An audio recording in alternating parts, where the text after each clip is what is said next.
Time to do an update. Okay, so I know it's kind of weird, but I built a little stereo caddy so I can keep a CD player in my doggy trailer because my sweet little Bailey is only 11 pounds and she'll fit in here.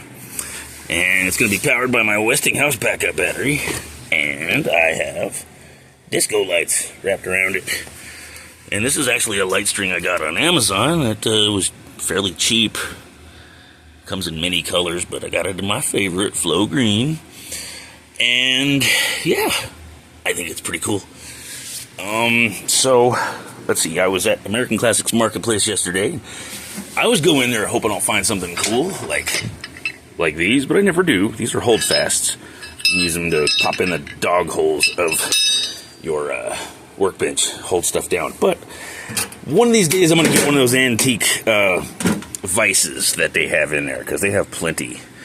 I'm probably going to use this toolbox to keep axles and wheels and stuff like that, because eventually I'm going to have to make mousetrap cars, and going to need a place to keep all that stuff. So, I mean, I have many tool bags and tool boxes, but focusing them down to keeping the stuff that I need for certain projects, that's going to be the trick. Let's see. So, I'm almost finished with my prototype Mulkey set. I have figured out the first step to do is to cut the pins, and the last step to do is cover it with epoxy and urethane. And I figured out how to do that. I'm just going to pass this off as complete pretty soon here, because I'm ready to start the second batch with purple glow-in-the-dark numbers on it. And anybody that has ever heard of Mulkey knows what I'm talking about as far as it being fun to play and fun to make. But if anybody wants to play a game, hit me up. I'm down. So as far as this goes, the mahjong rack project, I have finished the set that I made for Sandy, and she came over Thursday to talk about finishing. Before I put finish on it, we decided on just regular old Rust-Oleum satin enamel, which is good because it brings out the color, doesn't darken it too much. And this belli, or whatever, however you pronounce it, belli, this is beautiful wood.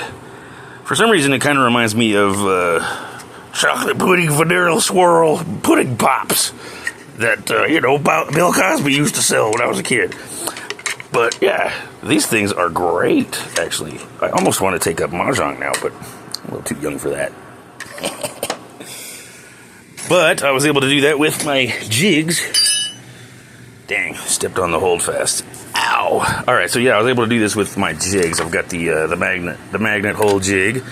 Got a new set of magnets and a whole bunch of hardwoods I'll go through in another video to make a whole bunch more. So the practice pricing, now that I have this down, is going to fade away as soon as I finish this set out of poplar pieces, which is going to be the next step.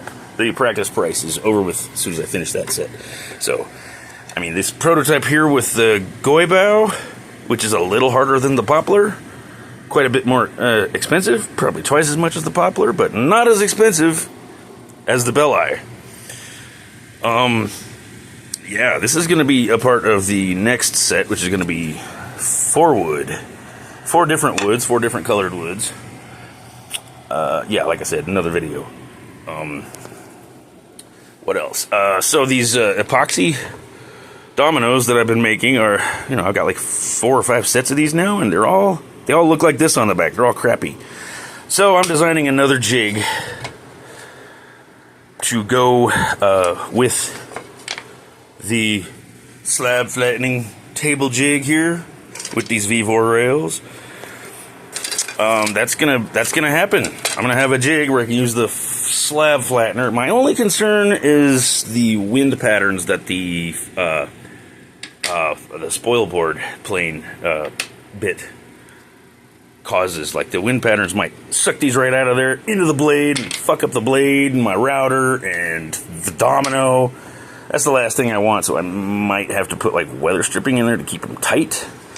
But yeah, having these things about that far apart to hold the dominoes in place so that that doesn't happen. That is going to be the goal.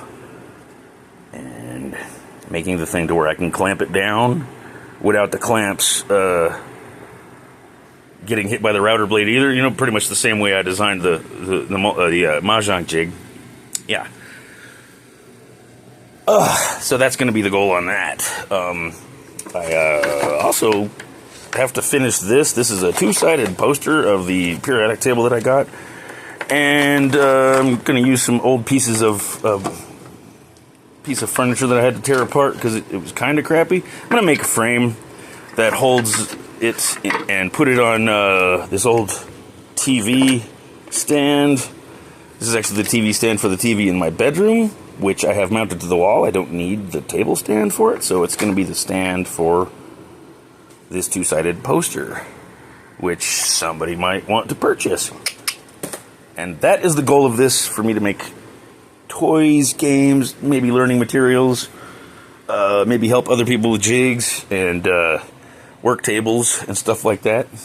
For instance, the table saw jig, woo-wee, that I had to build to make this mahjong rack thing happen. I basically needed a way to cut thin strips off of the pieces of wood, so I mounted my router with its fast frame blade in it, and that actually works pretty good. I was able to cut the strips for the I was able to cut these strips out of wider pieces of 1/8 inch stuff, which are over here. Able to run these through like that and get myself those perfect strips. Had to build an adjustable fence on it, which wasn't as hard as I thought. Just used good Forstner bits and a rasp. And yeah, I have slots. And it's got capability of doing even what they call taper cuts, sort of. Maybe.